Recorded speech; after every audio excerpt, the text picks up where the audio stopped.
happening, gang? It's your boy Retro back again with another reaction video. Yeah. Today we got another huge update. You guys can probably already tell that it is going down. Just by that title alone, you guys are definitely gonna want to check this one out. It's happening. The end is near, you guys. Looks like we're finally starting to see the beginning of the end for the corrupt Attorney General Letitia James in this one, guys. I'm excited to get into it, so we're not straight into it. All I ask that you guys please smash that like button, hit that subscribe button, and without further ado, let's get straight into it, folks. Check this one out. I know. The Trump administration now going after New York Attorney General Letitia James. She sued Trump over real estate fraud, and now the feds say she may have falsified mortgage documents. David, Natalie, the Trump Justice Department says it is now deciding whether to investigate State Attorney General James for possible mortgage fraud. The issues focus mainly on two properties, one here in New York, the other in Virginia. James denies wrongdoing. She says the Trump administration is weaponizing the federal government and is now wrongly trying to bully her. This Norfolk, Virginia home is co-owned by Attorney General Letitia James. That, according to records that appear to show, she may have claimed that house as her principal residence. The Federal Housing Finance Agency director, who previously was a Trump fundraiser, sent a criminal referral to the Justice Department calling for a mortgage fraud investigation into James, alleging she appears to have falsified records to receive favorable loan terms. Sam Antar, an accountant by training and past convicted felon, first raised questions about James's property-related records. If she did actually use it as a primary residence, she'd be disqualified automatically as the Attorney General. If she didn't actually use it as a primary residence, she would be committing mortgage fraud. So take one or the other. Late this afternoon, James's office said the co-owner, her niece, used the Virginia home as her primary residence. Questions also raised about James's Brooklyn home.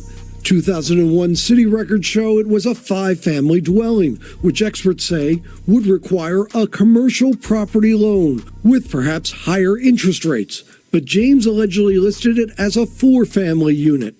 A James spokesperson would not say if any units have since been combined, as a property of 4 can be backed by Fannie Mae and Freddie Mac, often qualifying for better interest rates and a lower down payment.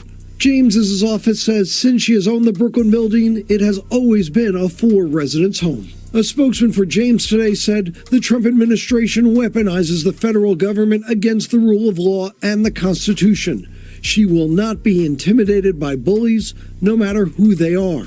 In Washington, Attorney General Pam Bondi was asked on Fox about the criminal referral. Of course, we'll be reviewing it. State Attorney General James won a civil case against Donald Trump and his organization for fraud, and he's appealing the nearly $500 million in fines. Now, James has recently given a speech in front of I think it's called the National Action Network. It is a network, I believe it's founded and run by Al Sharpton. And many people are saying that that she looks like shook, you know, that she looks scared. I have to leave right after I speak. Why? One, because as you know, yesterday they fired thousands of HHS workers. And they also have stopped all of these grants. And one of the grants that they've stopped, which is close to my heart, is Head Start grants. And what I heard from my beloved Bedford-Stuyvesant is centers are closing. Region 2, which covers New York, is closed. All of the workers in Region 2, again, that covers Head Start, have been fired, terminated. The HEAP grants for individuals who need assistance with heat during the winter, that has been dismantled. So I've got to rush back to the office because you know that there's nothing more close to my heart than a lawsuit. And so you tell Donald Trump the lawsuit's coming. It's just a matter of hours, it's coming. And so it's great to be in here amongst so many friends and so many kindred spirits to promote a modern civil rights agenda, an agenda that includes one standard of justice for all people and social equity for all communities. There is something powerful than being in a room full of dynamic and change-making women, because as we all know that there's nothing more dangerous than a woman with a made-up mind, and my mind is made up. Women who have stepped into their power, women who show up, speak up, and fight back, not just for themselves, but for their families, their communities, and future generations. Women who know that progress is not promised, but fought for. Our nation, as imperfect as it is, was brought into the modern world, the very concept of equality under the law. We were founded as a nation of laws, where each and every citizen would be protected by the law, but also would be subject to it, and that includes the President of the United States. And as we see efforts to change that noble history, it is incumbent upon all of us in this room, to step up and to speak out. The Constitution laid out clear guidelines on how to run our government, on how to protect our most basic rights, and on how to ensure against tyranny. Especially now, as we see the new administration in Washington on a literal rampage of lawlessness, cruelty, aggressiveness, and overt bigotry. Reducing the depth and breadth of our federal government.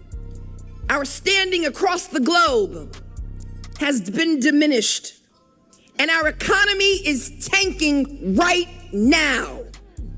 The purposeful destruction of our Constitution as we know it, with rapidity and intentionality.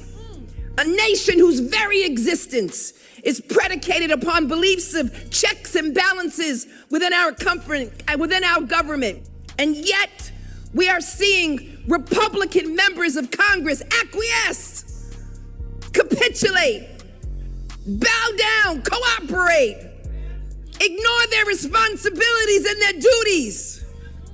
And typically this includes attacks on the concept of fairness and equality and living together and thriving in a pluralistic, multiracial democracy, one founded on respected diversity. Willful Republicans standing feckless, emancipated.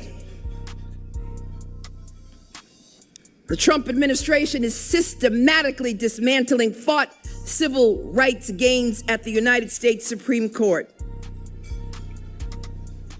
demanding states throughout this country erase our authentic experiences as Black Americans from school textbooks and from museums and cultural institutions all across this country.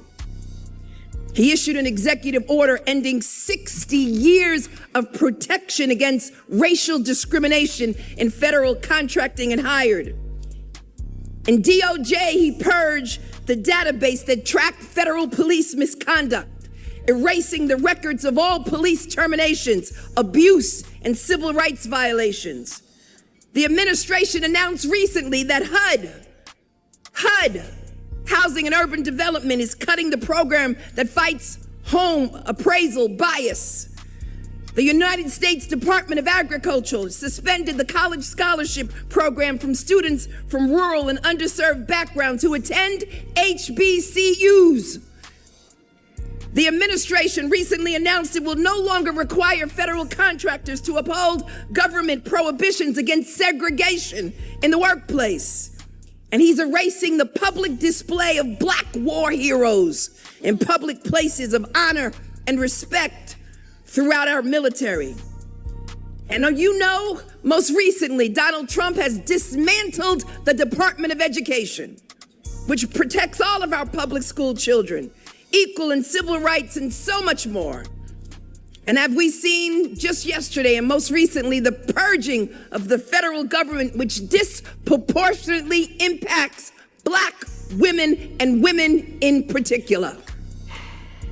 Cuts to Medicaid. The privatization of Social Security is coming.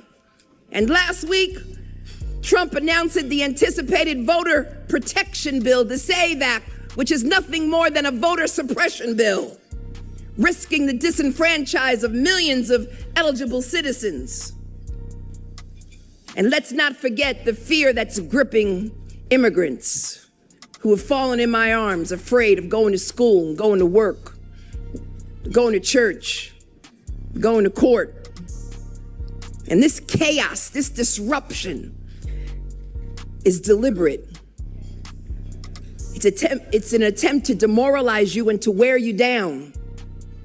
But all of us who believe in the promise of America, who want a society built on the rule of law and who are committed to equal justice, responsible for speaking out, resisting, and using every available tool at our disposal to protect our fragile democracy. And I can think of no better partner than with Nan and I in a coalition of attorneys general, 23 of us strong all across this nation.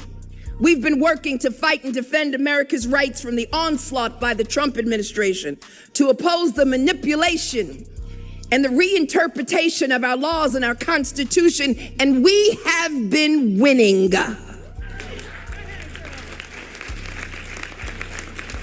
We filed legal actions, lawsuits, briefs to combat President Trump's illegal efforts, winning temporary restraining orders, preliminary injunctions, one after one after one, because we were ready. We anticipated this. And each and every day he files an illegal executive order, we strike back. And so as the Attorney General of this great state, I want you to know that we are prepared to battle to save our democracy, to not sit idly by while he ushers in a totalitarian form of government. Because democracy, my friends, requires courage. And courage runs through our DNA as a people. And we may encounter defeats, but we will not be defeated. So in the spirit of our ancestors, Harriet Tubman, Sojourner Truth, Ida B. Wells, and Hazel Dukes, we will not bow, we will not break, and we will not bend. We will be fearless and fight on, because we are fighting a righteous and a noble cause, because fighting is part of our history. It's part of our story. And some of the strongest souls have emerged, seared with scars and bloodied, but we still fight on. They never bowed. They fought on in honor of our ancestors, in honor of all of their sacrifice. We've got to fight on. And all of the progress that we have made, we must fight on. Because I refuse to surrender my rights. Fight on, because I've been trained by adversity and tried by fire, because I'm from Brooklyn. Because I'm a part of a fellowship of fighters. Fight on, because I won't slow down. I won't back up. And you can rest assured that I won't shut up either. My mission is clear. I'm focused. I'm prepared. I'm ready. I've been trained by the best.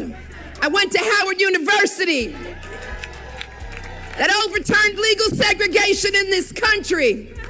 I've been taught in those classrooms where Thurgood Marshall once taught. I'm not afraid of no president. Donald Trump, we're ready for you. We're coming for you. We're standing up for you. We're fighting on. We're not going down silent. Victory, my friends, is clear. It's now. And I'm not waiting 4 years. I'm waiting 2 until a speaker by the name of Hakeem Jeffries comes to bring us some rest. Come on, ladies. It's up to us. We saved this democracy before. We'll save it now. Let's go.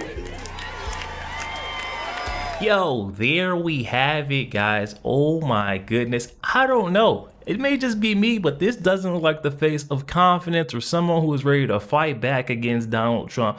This looks like an absolute desperation. She's aimlessly squirming, trying to get out of that hot seat because she knows she's about to face the most devastating blow of her entire career. I mean, if she had any good sense, she wouldn't have been coming after Donald Trump, all while committing these federal crimes.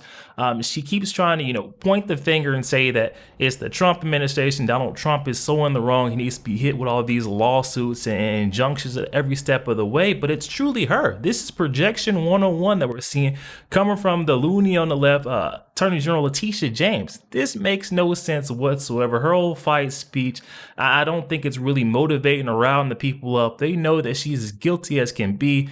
Now we're going to see some consequence, some accountability coming for her. That's the only reason why she's doing these desperation speeches. But guys, definitely hop in that comment section. Comments are open. I'm excited to hear what you guys' thoughts is on this one. Also, make sure you guys please smash that like button, hit that subscribe button. If you enjoy more content like this, catch you guys in the next week.